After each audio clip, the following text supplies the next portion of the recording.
Bonjour mes chers amis, voilà, je vous ai langui. J'attends ce moment. Quand est-ce que je vais rencontrer mes amis de Internet, mes chers frères? Alors aujourd'hui on doit continuer Ilchot Yom Tov concernant Melechet Ochel Nefesh. Donc le fait de pouvoir préparer la nourriture à Yom Tov qu'on a autorisé Ochel Nefesh. Donc on a vu le cuire, on a vu pétrir, on a vu srita presser, on a vu moudre, couper en petits morceaux, saler. Maintenant on va aujourd'hui, et les attention on va clôturer aujourd'hui, c'est à la chod, de la melacha de borer. Est-ce qu'on peut trier à Yom Tov, borer? Alors déjà, il faut savoir que borer, trier, ça concerne beaucoup de choses.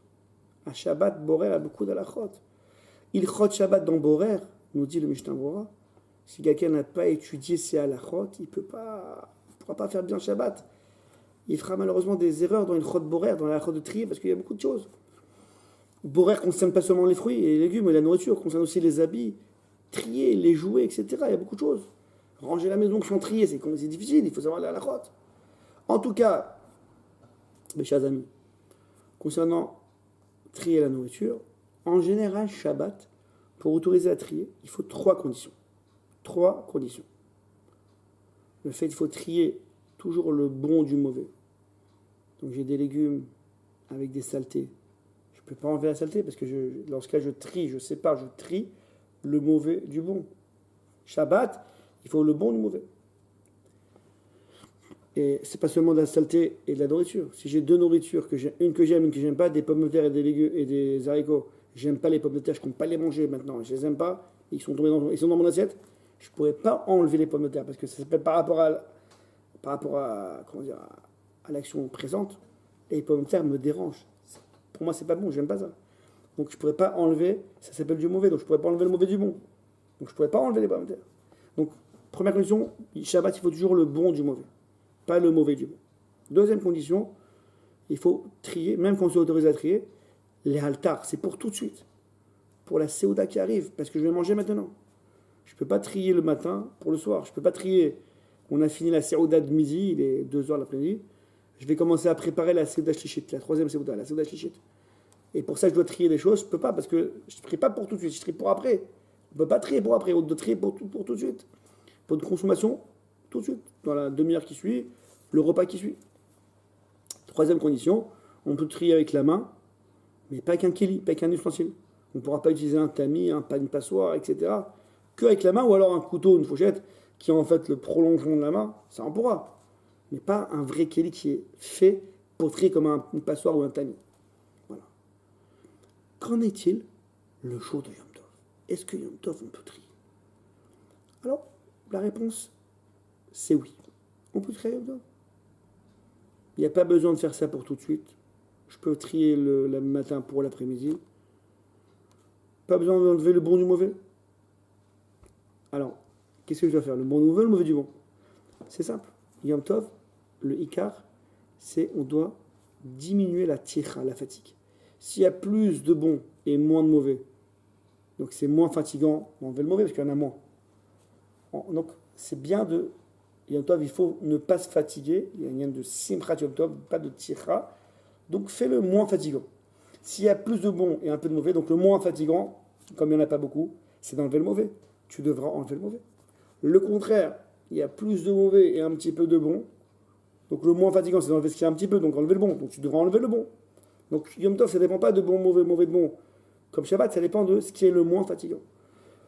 Troisième cas, il y a un petit peu de mauvais, beaucoup de bon. Donc c'est moins fatigant. D'un côté, ce mauvais, il est un petit peu, mais il est mis d'une manière, il est fin, etc., que ce petit peu de mauvais, il est fatigant. Je préfère enlever tout le bon et pas fatigué. Alors tu enlèveras le bon.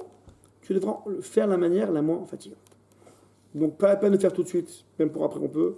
Donc après, dès le matin, il va commencer à préparer pour l'après-midi Yom Tov, donc c'est pas pour tout de suite. Il pourra trier, pas forcément le bon du mauvais. Ça dépend de la fatigue, ou moins fatigant. Et concernant le keli, alors il peut utiliser un couteau, une fourchette, mais il ne pourra pas utiliser un keli qui est vraiment spécifique à trier, comme une passoire ou un tamis. Les poskim nous disent, ça, pratiquement tout le monde est d'accord, qu'on pourra utiliser à Yom Tov un éplucheur. Un éplucheur, c'est en fait la manière pour enlever l'écorce du fruit, la peau du fruit. Mais c'est pas vraiment un kéli pour trier comme une passoire. Donc on pourra utiliser l'éplucheur. D'accord? Donc, enlever l'écorce d'un fruit. A priori, j'enlève le mauvais du bon, le mauvais du bon. Parce que moi, je veux le fruit, je veux pas l'écorce. Et je fais ça avec un kéli, c'est vrai. Mais Yom Tov, c'est autorisé. Donc Yom Tov, on pourra, même Shabbat aussi, Shabbat, je rentre pas dans Shabbat parce que Shabbat, c'est une marquette.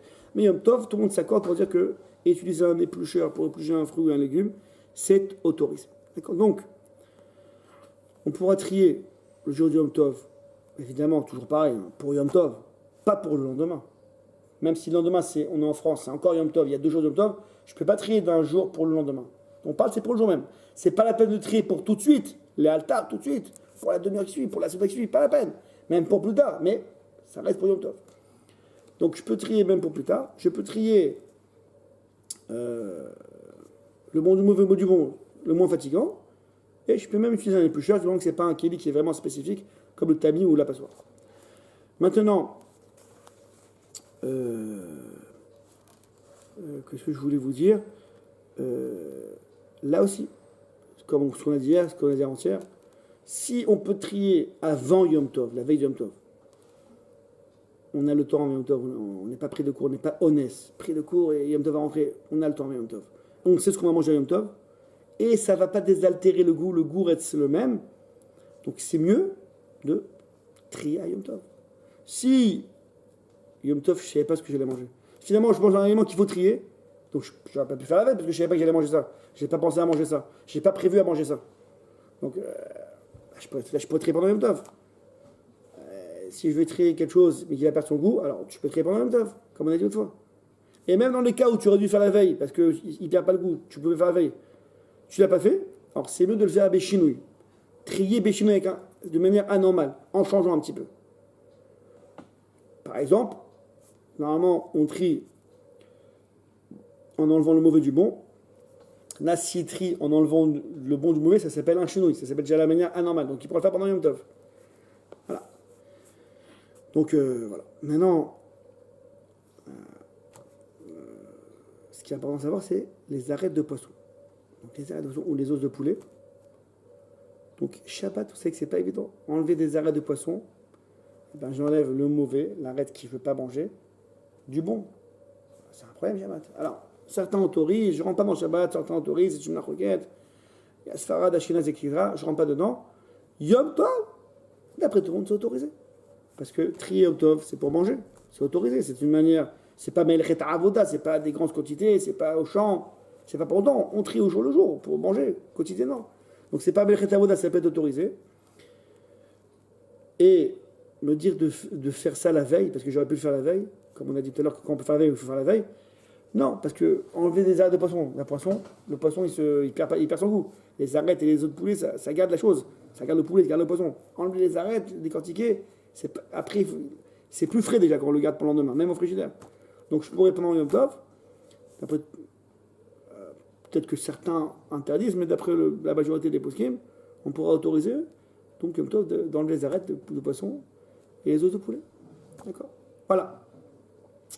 Donc grosso modo, on avait pas mal d'halachot, donc cette série qu'on a fait sur Melechet, Yom Tov Ochel Nefesh, on a vu cuire, le pétrir, presser, moudre, saler, bourrer, aujourd'hui trier. Voilà, en gros, on a vu un peu les halachot quotidiennes qui sont régulières qu'on a à Yom Tov. Voilà, s'il y a d'autres questions, vous pouvez m'appeler, prenez mes renseignements, mes coordonnées sur le site du Rav Gedge de Bnei Brak, le site Da'at Shlomo, voilà.fr. Voilà, vous demandez Rav Michael Cohen, je serai très heureux de vous avoir au téléphone. Si je n'ai pas pu vous répondre, laissez un message, je vous rappellerai, ou alors demandez à un autre Rav. En tout cas, j'espère que ces halachot vous ont mis la conscience que Yom Tov, beaucoup de choses sont autorisées, mais quand même, il faut faire la part des choses. Voilà. Il reste encore plein d'halachot sur Yom Tov. L'utilisation du feu à Yom Tov. Ouais. Laisser le feu allumé, est-ce qu'on peut éteindre le feu à Yom Tov? D'autres halachot comme se laver Yom Tov. Je sais, mais on n'a pas le temps de tout faire.